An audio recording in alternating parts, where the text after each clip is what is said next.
السلام علیکم ورحمۃ اللہ وبرکاتہ۔ ناظرین، اگر آپ ہمارے چینل پر نئے ہیں تو جلدی سے ہمارے چینل کو سبسکرائب کر لیں اور ساتھ میں لگے بیل کے آئیکن کو ضرور پریس کریں تاکہ ہماری آنے والی ہر نئی ویڈیو کا نوٹیفیکیشن آپ کو بآسانی مل سکے۔ چلتے ہیں آج کے عنوان کی طرف۔ آج کی ویڈیو کا عنوان ہے خلافت حضرت آدم علیہ السلام۔ حضرت آدم علیہ السلام کا لقب خلیفۃ اللہ ہے۔ جب اللہ عز و جل نے حضرت آدم علیہ السلام کو اپنی خلافت سے سرفراز فرمانے کا ارادہ فرمایا تو اس سلسلے میں اللہ عز و جل اور فرشتوں میں جو مکالمہ ہوا وہ بہت ہی تعجب خیز ہونے کے ساتھ ساتھ نہایت ہی فکر انگیز اور عبرت آموز بھی ہے۔ سماعت فرمائیں۔ اللہ عز و جل نے فرمایا، اے فرشتوں، میں زمین میں اپنا ایک خلیفہ بنانے والا ہوں جو میرا نائب بن کر زمین میں میرے احکامات نافذ کرے گا۔ ملائکہ نے عرض کی، اے باری تعالیٰ، کیا تو زمین میں ایسے شخص کو اپنی خلافت و نیابت کے شرف سے سرفراز فرمائے گا جو زمین میں فساد برپا کرے گا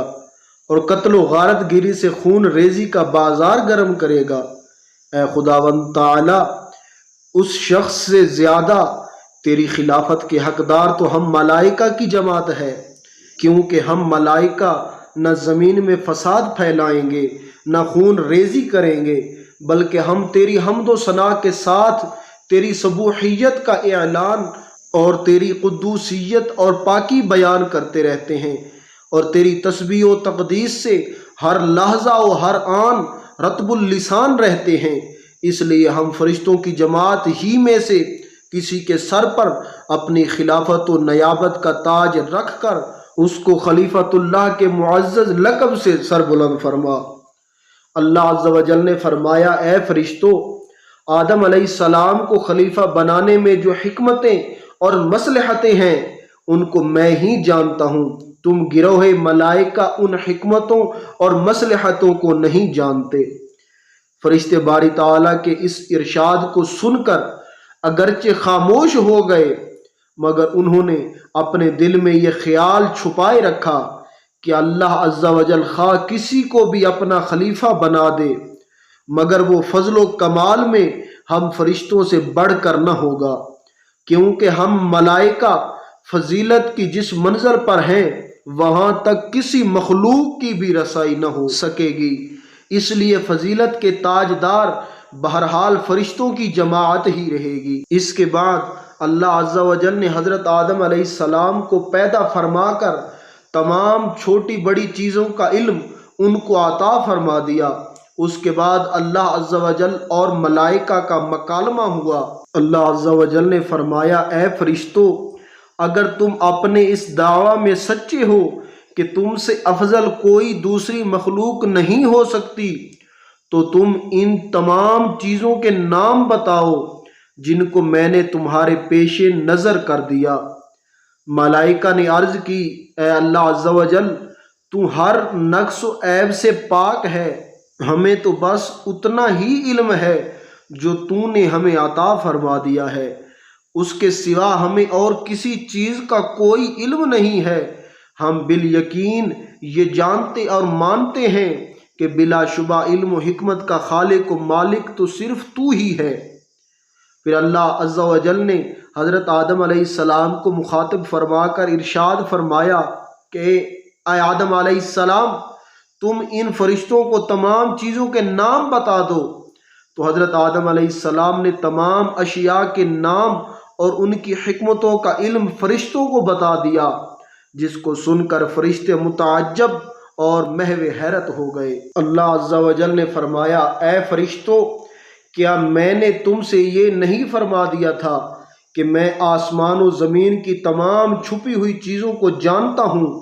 اور تم جو اعلانیہ یہ کہتے تھے کہ آدم فساد برپا کریں گے اس کو بھی میں جانتا ہوں، اور تم جو خیالات اپنے دلوں میں چھپائے ہوئے تھے کہ کوئی مخلوق تم سے بڑھ کر افضل نہیں ہو سکتی، میں تمہارے دلوں میں چھپے ہوئے ان خیالات کو بھی جانتا ہوں۔ پھر حضرت آدم علیہ السلام کے فضل و کمال کے اظہار و اعلان کے لیے اور فرشتوں سے ان کی عظمت و فضیلت کا اعتراف کرانے کے لیے اللہ عز و جل نے سب فرشتوں کو حکم فرمایا کہ تم سب حضرت آدم علیہ السلام کو سجدہ کرو۔ چنانچہ سب فرشتوں نے آپ علیہ السلام کو سجدہ کیا، لیکن ابلیس مردود نے سجدہ کرنے سے انکار کر دیا اور تکبر کیا تو کافر ہو کر مردود بارگاہ ہو گیا۔ اس پورے مضمون کو قرآن مجید نے اپنے موعظانہ طرز بیان میں اس طرح ذکر فرمایا ہے کہ ترجمہ: اور یاد کرو جب تمہارے رب نے فرشتوں سے فرمایا میں زمین میں اپنا نائب بنانے والا ہوں، تو انہوں نے عرض کیا کیا تو زمین میں اسے نائب بنائے گا جو اس میں فساد پھیلائے گا اور خون بہائے گا، حالانکہ ہم تیری حمد کرتے ہوئے تیری تسبیح کرتے ہیں اور تیری پاکی بیان کرتے ہیں۔ فرمایا بے شک میں وہ جانتا ہوں جو تم نہیں جانتے۔ اور اللہ عز و جل نے آدم علیہ السلام کو تمام اشیاء کے نام سکھا دیے، پھر ان سب اشیاء کو فرشتوں کے سامنے پیش کر کے فرمایا اگر تم سچے ہو تو ان کے نام بتاؤ۔ فرشتوں نے عرض کی اے اللہ تو پاک ہے، ہمیں تو صرف اتنا علم ہے جتنا تو نے ہمیں سکھا دیا، بے شک تو ہی علم والا حکمت والا ہے۔ پھر اللہ عز و جل نے فرمایا اے آدم تم انہیں ان اشیاء کے نام بتا دو۔ تو جب آدم علیہ السلام نے انہیں ان اشیاء کے نام بتا دیے تو اللہ نے فرمایا اے فرشتو کیا میں نے تمہیں نہ کہا تھا کہ میں آسمانوں اور زمین کی تمام چھپی ہوئی چیزیں جانتا ہوں، اور میں جانتا ہوں جو کچھ تم ظاہر کرتے ہو اور جو کچھ تم چھپاتے ہو۔ اور یاد کرو جب ہم نے فرشتوں کو حکم دیا کہ آدم کو سجدہ کرو تو ابلیس کے علاوہ سب نے سجدہ کیا، اس نے انکار کیا اور تکبر کیا اور کافر ہو گیا۔ ان آیات سے مندرجہ ذیل ہدایات کے اسباق ملتے ہیں، سماعت فرمائیں۔ درس ہدایت نمبر 1، اللہ عز و جل کی شان فعال لما یرید ہے، یعنی وہ جو چاہتا ہے کرتا ہے، نہ کوئی اس کے ارادہ میں دخل انداز ہو سکتا ہے، نہ کسی کی مجال ہے کہ اس کے کسی کام میں چوں چراں کر سکے۔ مگر اس کے باوجود حضرت آدم علیہ السلام کی تخلیق و خلافت کے بارے میں خداوند قدوس نے ملائکہ کی جماعت سے مشورہ فرمایا۔ اس میں یہ ہدایت کا سبق ملتا ہے کہ باری تعالی جو سب سے زیادہ علم و قدرت والا ہے اور فاعل مختار ہے، جب وہ اپنے ملائکہ سے مشورہ فرماتا ہے تو بندے جن کا علم اور اقتدار و اختیار بہت ہی کم ہے تو انہیں بھی چاہیے کہ وہ جب کسی کام کا ارادہ کریں تو اپنے مخلص دوستوں اور صاحبان عقل ہمدردوں سے اپنے کام کے بارے میں مشورہ کر لیا کریں کہ یہ اللہ عز و جل کی سنت اور اس کا مقدس دستور ہے۔ نمبر 2، فرشتوں نے حضرت آدم علیہ السلام کے بارے میں یہ کہا کہ وہ فسادی اور خون ریز ہے، لہٰذا ان کو خلافت الہیہ سے سرفراز کرنے سے بہتر یہ ہے کہ ہم فرشتوں کو خلافت کا شرف بخشا جائے، کیونکہ ہم ملائکہ خدا کی تسبیح و تقدیس اور اس کی حمد و ثنا کو اپنا شعار زندگی بنائے ہوئے ہیں، لہٰذا ہم ملائکہ حضرت آدم علیہ السلام سے زیادہ خلافت کے مستحق اور حقدار ہیں۔ فرشتوں نے اپنی یہ رائے اس بنا پر دی تھی کہ انہوں نے اپنے اجتہاد سے یہ سمجھ لیا کہ پیدا ہونے والے خلیفہ میں 3 قوتیں باری تعالی ودیعت فرمائے گا، ایک قوت شہویہ، دوسری قوت غضبیہ، تیسری قوت عقلیہ۔ اور چونکہ قوت شہویہ اور قوت غضبیہ ان دونوں سے لوٹ مار اور قتل و غارت وغیرہ قسم قسم کے فسادات رونما ہوں گے، اس لیے فرشتوں نے باری تعالیٰ کے جواب میں یہ عرض کیا کہ اے خداوند تعالیٰ، کیا تو ایسی مخلوق کو اپنے خلافت سے سرفراز فرمائے گا جو زمین میں قسم قسم کے فساد برپا کرے گا اور قتل و غارت گری سے زمین میں خون ریزی کا طوفان لائے گا؟ اس سے بہتر تو یہ ہے کہ تو ہم فرشتوں میں سے کسی کو اپنا خلیفہ بنا دے، کیونکہ ہم تیری حمد کے ساتھ تیری تسبیح پڑھتے ہیں اور تیری تقدیس اور پاکی کا چرچا کرتے رہتے ہیں۔ تو اللہ عز و جل نے یہ فرما کر فرشتوں کو خاموش کرا دیا کہ میں جس مخلوق کو خلیفہ بنا رہا ہوں اس میں جو جو مصلحتیں اور جیسی جیسی حکمتیں ہیں ان کو بس میں ہی جانتا ہوں۔ تم فرشتوں کو ان حکمتوں اور مصلحتوں کا علم نہیں ہے۔ وہ مصلحتیں اور حکمتیں کیا تھیں اس کا پورا علم تو صرف علام الغیوب ہی کو ہے، مگر ظاہری طور پر ایک حکمت اور ایک مصلحت یہ بھی معلوم ہوتی ہے کہ فرشتوں نے حضرت آدم علیہ السلام کے بدن میں قوت شہویہ اور قوت غضبیہ کو فساد، خون ریزی کا منبع اور سرچشمہ سمجھ کر ان کو خلافت کا اہل نہیں سمجھا، مگر فرشتوں کی نظر اس پر نہیں پڑی کہ حضرت آدم علیہ السلام میں قوت شہویہ اور قوت غضبیہ کے ساتھ ساتھ قوت عقلیہ بھی ہے، اور قوت عقلیہ کی یہ شان ہے کہ اگر وہ غالب ہو کر قوت شہویہ اور قوت غضبیہ کو اپنا مطیع اور فرما بردار بنا لے تو قوت شہویہ اور قوت غضبیہ بجائے فساد و خون ریزی کے ہر خیر و خوبی کا منبع اور ہر قسم کی صلاح و فلاح کا سرچشمہ بن جایا کرتی ہے۔ یہ نقطہ فرشتوں کی نگاہ سے اوجھل رہ گیا، اسی لیے باری تعالیٰ نے فرشتوں کو جواب میں فرمایا کہ جو میں جانتا ہوں اس کو تم نہیں جانتے، اور فرشتے یہ سن کر خاموش ہو گئے۔ اس سے ہدایت کا یہ سبق ملتا ہے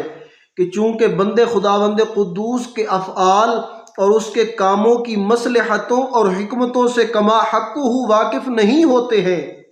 اس لیے بندوں پر لازم ہے کہ اللہ عز و جل کے کسی فعل پر تنقید و تبصرہ سے اپنی زبان کو روکے رکھیں اور اپنی کم عقلی و کوتاہ فہمی کا اعتراف کرتے ہوئے یہ ایمان رکھیں اور زبان سے اعلان کرتے رہیں کہ اللہ عز و جل نے جو کچھ کیا اور جیسا بھی کیا بہرحال وہی حق ہے، اور اللہ عز و جل ہی اپنے کاموں کی حکمتوں اور مصلحتوں کو خوب جانتا ہے جن کا ہم بندوں کو علم نہیں ہے۔ نمبر 3، اللہ عز و جل نے حضرت آدم علیہ السلام کو تمام اشیاء کے ناموں اور ان کی حکمتوں کا علم بذریعہ الہام ایک لمحہ میں عطا فرما دیا۔ اس سے معلوم ہوا کہ علم کا حصول کتابوں کے سبقن پڑھنے ہی پر موقوف نہیں ہے، بلکہ اللہ عز و جل جس بندے پر اپنا فضل فرما دے اس کو بغیر سبق پڑھے اور بغیر کسی کتاب کے بذریعہ الہام چند لمحوں میں علم حاصل کرا دیتا ہے،